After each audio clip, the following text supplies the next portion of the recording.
Hello friends, welcome to online study with Bhavna. Friends, Himachal GK से related important questions आज हम discuss करेंगे जो हिमाचल प्रदेश कॉम्पिटिटिव एग्जाम्स में मोस्टली रिपीट हुए हैं। तो चलिए डिस्कस करते हैं। फर्स्ट है, मुगल बादशाह जहांगीर का समकालीन नूरपुर का राजा निमन में से कौन था? Who among the following was the raja of Nurpur, a contemporary of the Mughal emperor Jahangir? तो मुगल एम्परर जहांगीर का समकालीन था राजा जगत सिंह। राजा जगत सिंह नहीं, धमेरी जो कि प्राचीन नाम था, धमेरी का नाम नूरपुर किया था। नूरपुर वर्तमान नाम है, प्राचीन नाम धमेरी था। राजा जगत सिंह ने ही धमेरी का नाम नूरपुर किया था। क्यों किया था? बादशाह जहांगीर को सम्मान देने के लिए उनकी बेगम नूर जहां के नाम पर उन्होंने धमेरी का नाम नूरपुर रखा था। और मुगल बादशाह जहांगीर का समकालीन अगर पूछा जाए तो वो भी जगत सिंह ही थे, राजा जगत सिंह। ओके, नेक्स्ट है, वाइसराय लॉर्ड लिटन ने शिमला के किस ऐतिहासिक भवन को जगह की कमी के कारण सूरों का बाड़ा कहा था? विच historical building of Shimla was called by the Viceroy Lord Lytton as a pig farm due to paucity of space? तो सूरों का बाड़ा किसे कहा था लॉर्ड लिटन ने? पीटरहाफ हाउस को।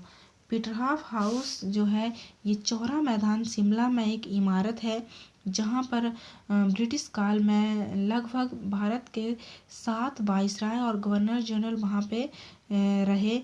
लेकिन अगर मैं वर्तमान की बात करूँ तो वर्तमान में पीटरहाफ हाउस क्या है? एक लग्जरी होटल है जो किसके अंडर है? Himachal Pradesh tourism development corporation के अंडर है। डिस्ट्रिक्ट शिमला में जितनी भी हिस्टोरिकल बिल्डिंग्स हैं एग्ज़ाम पॉइंट ऑफ व्यू से मोस्ट इम्पॉर्टेंट है। बहुत सारे क्वेश्चंस वहाँ से पूछे जाते हैं। ये क्वेश्चंस मैं पहले ही डिस्कस कर चुकी हूँ। अगर आपने वो वीडियो नहीं देखी है, डिस्ट्रिक्ट शिमला के ऐतिहासिक भवनों से रिलेटेड है, तो वो आपको हिमाचल प्रदेश जीके की प्लेलिस्ट में मिल जाएगी। तो चलिए नेक्स्ट क्वेश्चन देखते हैं। महात्मा गांधी के हत्यारे पर मुकदमा शिमला के किस भवन में चला? In which building of Shimla did the trial of the assassin of Mahatma Gandhi take place? Mahatma Gandhi के हत्यारे पर मुकदमा शिमला के किस भवन में चला? पीटरहाफ हाउस में। पीटरहाफ हाउस में नाथूराम गोडसे जिसने महात्मा गांधी की हत्या की थी उस पर मुकदमा चला था 1948-49 में। उसी तरह रॉथनी कैसल मोस्ट इम्पॉर्टेंट है एग्जाम पॉइंट ऑफ व्यू से। रॉथनी कैसल जिसे हम पहले रॉथनी हाउस के नाम से जानते थे, 1838 में इसका निर्माण हुआ था और 1844 में इसे बेच दिया गया था। और वहाँ पे किसकी शुरुआत हुई थी? शिमला बैंक कॉरपोरेशन की। एग्ज़ाम में पूछा जाता है शिमला बैंक कॉरपोरेशन की शुरुआत है वो कहाँ पे हुई थी? तो रॉथनी कैसल में हुई थी। सबसे मोस्ट इम्पॉर्टेंट, रॉथनी कैसल किसका निवास स्थान था? किसका रेजिडेंस था, किसका निवास स्थान था? तो इंडियन नेशनल कांग्रेस के फाउंडर थे A.O. ह्यूम, उनका निवास स्थान था Rothney castle. Gaiety theatre most important है। गेयटी थिएटर की स्थापना कब हुई? एग्जाम में पूछा जाता है 30 मई 1887 में गेयटी थिएटर की स्थापना हुई थी। इसका आर्किटेक्ट कौन था? Henry Irwin. गेयटी थिएटर का आर्किटेक्ट था हेनरी इरविन। ओके, नेक्स्ट है, धामी गोलीकांड किस वर्ष की घटना है? धामी गोली incident happened in which year? 1939 में हुआ था धामी गोलीकांड। पूरी डेट पूछी जाए 16 जुलाई 1939 को हुआ था धामी गोलीकांड। धामी गोलीकांड से रिलेटेड आपने 3 बातें याद रखनी है जो एग्ज़ाम में मोस्टली पूछी जाती हैं। पहले तो डेट, दूसरी उस टाइम जब ये गोलीकांड हुआ था धामी रियासत के शासक कौन थे? राणा दलीप सिंह। राणा दलीप सिंह शासक थे धामी रियासत के। और अगर पूछा जाए कि जो प्रदर्शन हुआ था, जिस प्रदर्शन पर प्रदर्शनकारियों पर गोली चलाई गई थी, उस प्रदर्शन का नेतृत्व किसने किया था? तो भागमल सोहठा ने किया था। ये 3 पॉइंट मोस्ट इम्पॉर्टेंट है एग्जाम के लिए। डेट 16 जुलाई 1939 को, धामी रियासत के शासक राणा दलीप सिंह थे और नेतृत्व किसने किया था? प्रदर्शन जो हुआ था, प्रदर्शनकारियों का नेतृत्व किसने किया था? भागमल सोहठा ने किया था। ओके नेक्स्ट है शिमला में बेबेल योजना सम्मेलन कब आयोजित किया गया? When was the Wavell planning conference held in Shimla? 1945 25 जून 1945 को। बेबेल प्रस्ताव पर विचार विमर्श करने हेतु शिमला में 25 जून 1945 को एक सम्मेलन का आयोजन किया गया था। ओके नेक्स्ट है दुम को हिमाचल प्रदेश में कहा जाता है। दुम is called in Himachal Pradesh असहयोग या नॉन कॉरपोरेशन, या फिर हम कह सकते हैं असहयोग आंदोलन। बूसहर में किसानों ने आर्थिक कानून के विरोध में अहिंसात्मक असहयोग आंदोलन का आरंभ किया था। इस प्रकार के जो पारंपरिक आंदोलन होते थे पहाड़ी समाज में उन्हें दुम आंदोलन कहते थे। तो दुम क्या था? एक असहयोग आंदोलन था, नॉन कॉरपोरेशन मूवमेंट था। महात्मा गांधी ने निम्न में से किस गोलीकांड के विषय में जवाहरलाल नेहरू को पत्र लिखा था? Mahatma Gandhi wrote letter to Jawaharlal Nehru about which of the following firing incident? Dhami गोलीकांड के बारे में महात्मा गांधी ने जवाहरलाल नेहरू को पत्र लिखा था। 26 जुलाई 1939 को राजकुमारी अमृत कौर के नेतृत्व में कुछ लोग जो है महात्मा गांधी से मिले और महात्मा गांधी को धामी गोलीकांड के बारे में बताया। तो धामी गोलीकांड के बारे में फिर महात्मा गांधी ने जवाहरलाल नेहरू को पत्र लिखा, क्योंकि उस टाइम जवाहरलाल नेहरू जो थे वो अखिल भारतीय रियासती प्रजा परिषद के अध्यक्ष थे।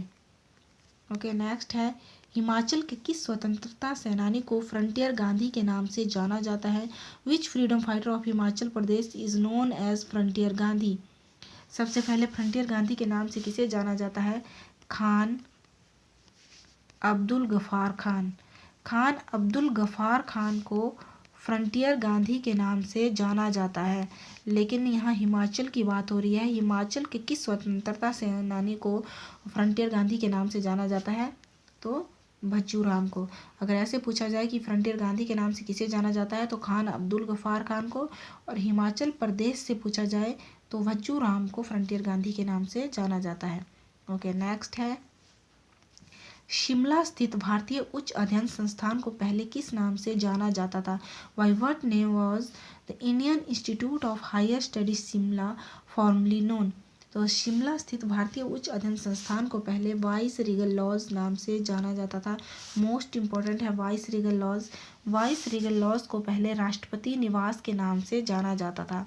पूछा जाता है एग्जाम में कि राष्ट्रपति निवास के नाम से कौन सी शिमला की कौन सी हिस्टोरिकल बिल्डिंग है जिसे राष्ट्रपति निवास के नाम से जाना जाता था? तो वाइस रीगल लॉज को जाना जाता था।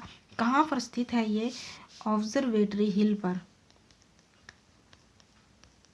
ऑब्जर्वेटरी हिल पर स्थित है वाइस रीगल लॉज। 1888 में इसका निर्माण हुआ था। पूछा जाता है कि किसका निवास स्थान हुआ करता था वाइस रीगल लॉज? तो लॉर्ड डफरिन का निवास स्थान हुआ करता था, लॉर्ड डफरिन का।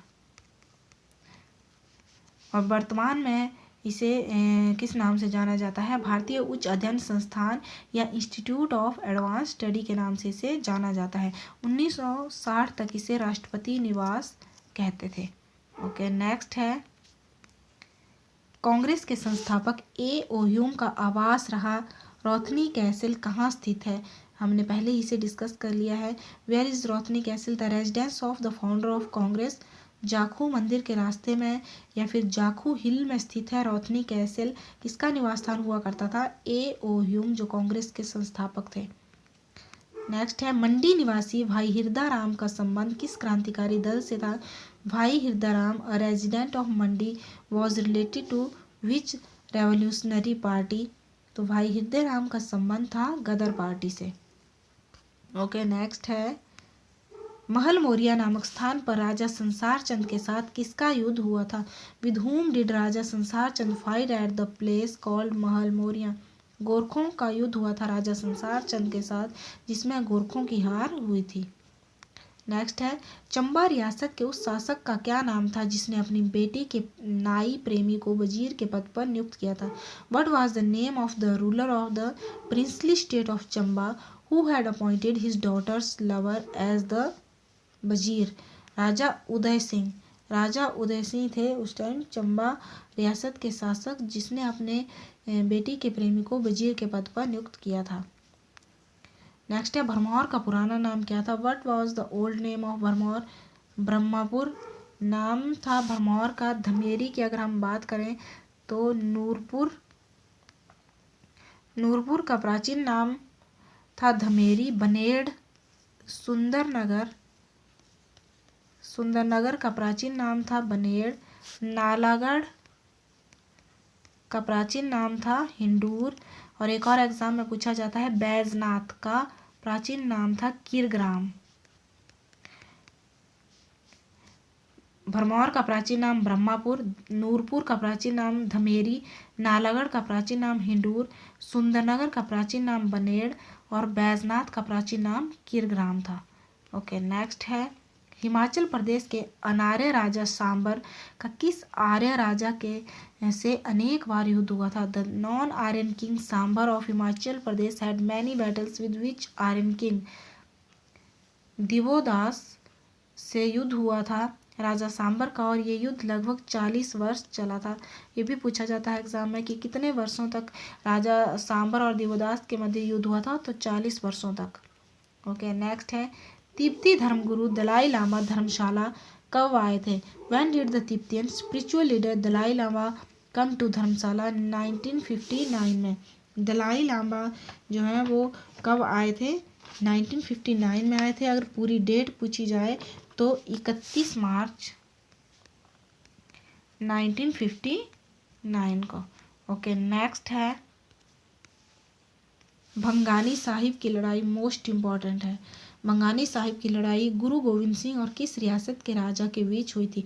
हम पहले भी इसे डिस्कस कर चुके हैं जब हमने हिमाचल प्रदेश की महत्वपूर्ण तिथियां डिस्कस की थी। अगर आपने वो वीडियो नहीं देखी है तो वो भी आपको प्लेलिस्ट में मिल जाएगी।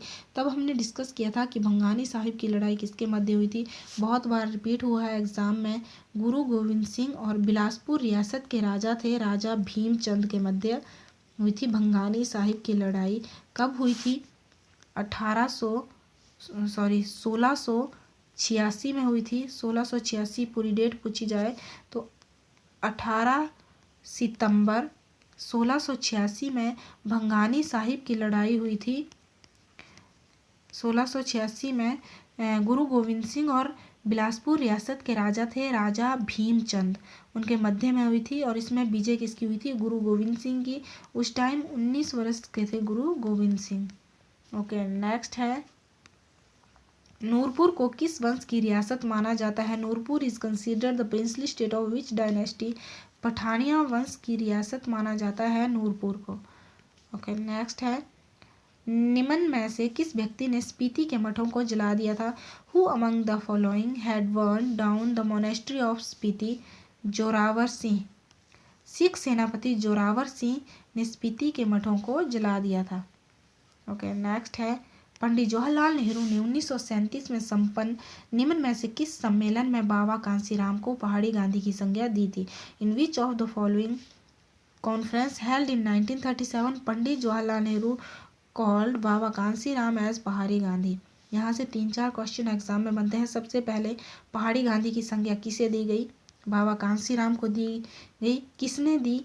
जवाहरलाल नेहरू ने दी। कब दी? 1937 में दी। कहाँ पे दी? गदरीवाला सम्मेलन में दी।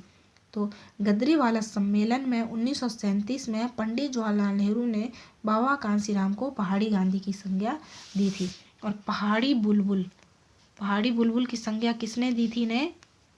पहाड़ी बुलबुल की संज्ञा दी थी सरोजिनी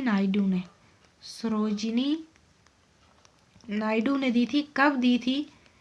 1987 में दी थी। 1927 में दी थी। और कहाँ पे दी थी? दौलतपुर चौक में दी थी। तो 1937 में इन्हें दी गई थी पहाड़ी गांधी की संज्ञा, और 1927 में दी गई थी इन्हें पहाड़ी बुलबुल की संज्ञा दौलतपुर चौक में, और 1937 में गदरीवाला सम्मेलन में। ओके, नेक्स्ट है महात्मा गांधी, जवाहरलाल नेहरू, सरदार पटेल, डॉक्टर अंसारी तथा अब्दुल गफार खान के साथ शिमला आए। Came to Shimla with Mahatma Gandhi, Jawaharlal Nehru, Sardar Patel, doctor Ansari and Abdul Gaffar Khan. Most important है गांधी जी जब शिमला में पहली यात्रा की, जब दूसरी यात्रा की, ये एग्ज़ाम पॉइंट ऑफ व्यू से मोस्ट इम्पॉर्टेंट क्वेश्चन है। पहली बार शिमला कब आए थे महात्मा गांधी? पहली बार आए थे 12 मई 1921 को। दूसरी बार कब आए? 25 मई 1931 को। पहली बार किसके साथ आए थे?